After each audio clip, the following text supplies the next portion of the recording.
बाबा इंसान को समझ क्यों नहीं आ पाता? पूरी उम्र निकल जाती है, समझ ही नहीं आता। समझ ही कहा, ये मानता नहीं, अपने मन मतंग माने नहीं जब तक दगा न खाए।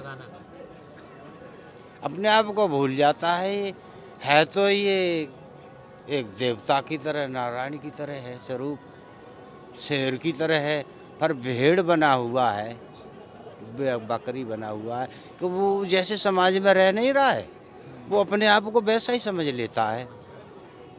जैसे मैं थोड़ा बताता हूँ कि एक शेर था और वो बच्चा पाल लिया था, तो वो भेड़ और बकरियों में ही रहता था। उसे नहीं पता था कि मैं शेर हूँ। पूरा बड़ा हो गया तब भी उसे कुछ नहीं पता। बकरी के साथ रह रहा है। एक दिन जंगल के शेर ने देखा कि अरे ये क्या बात है, ये शेर होकर और भेड़ों में कैसे चुंग रहा है, इसमें जरूर कोई कारण है। उस शेर ने अपना दलहारा ने आवाज लगाई, तो शेर की आवाज ऐसी होती है पक्षी भी उड़ जाते हैं। बिल्कुल। जब आवाज लगाया तो जो भेड़ बकरी थी वो सब भाग गई।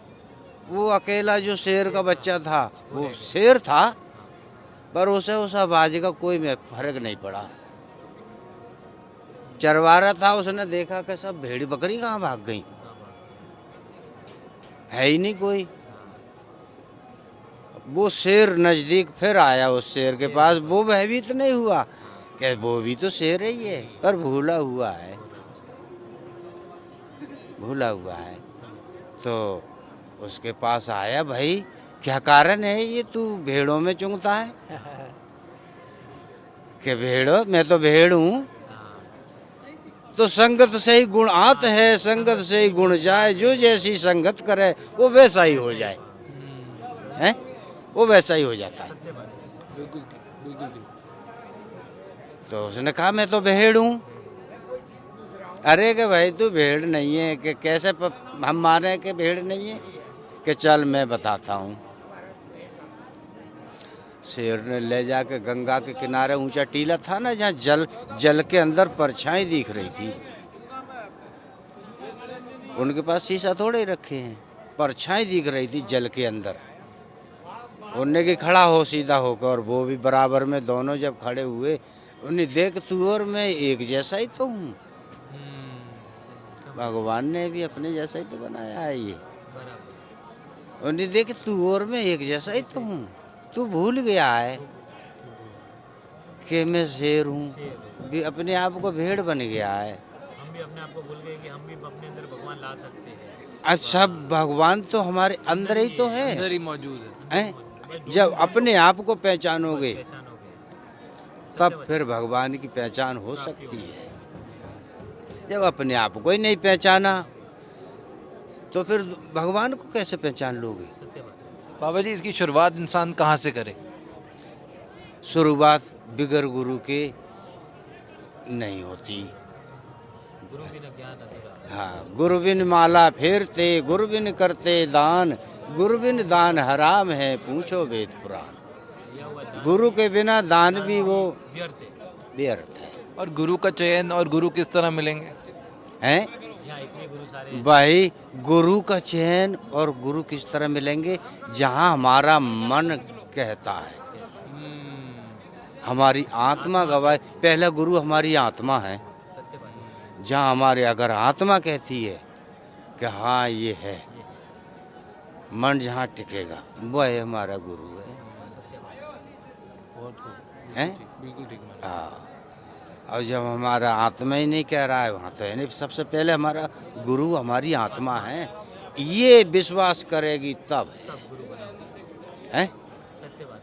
हाँ, तो देख, वो शेर ने कहा कि आवाज लगा, दहाड़ लगा। उसने भी आवाज लगाई और वो पक्षी उड़ गए, और उसने भी उन्हें देख तो कि भाई मुझे तो पता नहीं, मैं तो भेड़ों में रहा हूँ, मुझे शेर की पता नहीं। तो ऐसे ही मनुष्य है तो ये नारायण का स्वरूप, पर जो कर्मों के कारण भेड़ बने हुए। हैं, नरक में चले जाते हैं। ऐसे ही सुंदर स्वरूप मिला हुआ है, कर्म खराब हुए तो फिर कैसे अच्छा जन्म मिलेगा? हैं? ये अच्छा सुंदर स्वरूप कैसे मिलता है? पिछले जन्मों के कर्मों से। जी हैं? भागवत में, गीता में भी कृष्ण भगवान कह रहे हैं ये सुंदर स्वरूप उन्हीं को मिलते हैं जो अन्न दान करते हैं। अन्नदान करते ये भाई ये सहज नहीं है। धनवान बनने के लिए उस परमात्मा के वहाँ भी खाता खोलना पड़ता है। वही हमको मिलता रहता है जन्म के जन्म। इस जन्म में हमने खूब किया दान पुण्य धर्म अन्नदान हर सब अच्छी रास्ते पे चले, वही हमारे लिए आगे फिर इकट्ठा हुआ सब तैयार रखा है। महाराज जी, इंसान को जैसे जैसे हम हैं, हम संसार में रहते हैं, तो क्या इंसान संसार में रहकर भी भगवान की प्राप्ति कर सकता है? क्यों नहीं कर सकता है? संसार में रह के अवश्य भगवान की प्राप्ति कर सकता है। जब वो भगवान की तरफ को एक कदम, वो भगवान कहते हैं तू मेरी तरफ को एक कदम बढ़ाएगा तो मैं 10 कदम तेरी तरफ चलने के लिए तैयार हूँ। अब ये तू चलने के जैसे एक तालाब है, एक गंगा चल रही है, अब हमने उस तरफ जाना है पल्ले किनारे में, हैं? तो नाव में बैठना पड़ेगा ना, यहाँ से वहाँ तक चलना पड़ेगा ना। अगर वो अब चाहे कि मैं तैर के निकल, अब वो तैरना ही नहीं चाहे तो कैसे पार उतर उस पार पहुँच जाएगा? या तो तैर के जानता है तब उस पार जाएगा, या नाव में बैठेगा तब उस पार पहुँचेगा। अब जो चलना ही नहीं चाहेगा तो वो कभी नहीं पहुँच पाएगा भाई। अंदर की भावना ही नहीं होगी तो कभी नहीं पहुंचेगा। हाँ, भगवान तो भाव का भूखा है। वो कह रहे हैं भाव का भूखा हूँ मैं, भाव ही एक सार है, भाव से मुझको भजे तो भव से बेड़ा पार है। भाव बिन दे डाले सब कुछ तो मैं कभी लेता नहीं, भाव से एक फूल दे तो वो मुझे स्वीकार है। भाव वाले भक्त का भरपूर मुझ पर भार है, इसीलिए ये पृथ्वी पर होता मेरा अवतार है। बहुत सुंदर, धन्यवाद।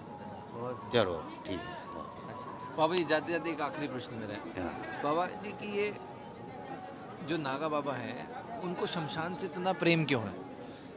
भाई असली महादेव का वासा शमशान में ही है, एकांत है। संसार वाले तो शमशान से भयभीत होते हैं ना। जो सुख शांति शमशान के अंदर है, साधु के लिए वो दूसरी जगह नहीं मिलती है, हैं? वहाँ तो एक शून्य है, शांत है, इसलिए और सबसे पवित्र जगह। उस जगह से सब संसार वाले डरते हैं और जाना हुआ ही है, हैं? और साधु तो वहाँ पहुँच जाते हैं तो उनको तो आनंद आते हैं। हम तो यही चीज़ें, मरता घर पे है और लोग ढूंढते शमशान में, इधर भूत है उधर लोग होगा। हाँ, घर में गया कहते हैं मेरा है मेरा है मेरा है, किसका है? और मरने का लगा हर श्वास पर पहरा, मौत का बेखबर सुन ले, न जाना सांस तेरी को कौन सी मौत चुन ले।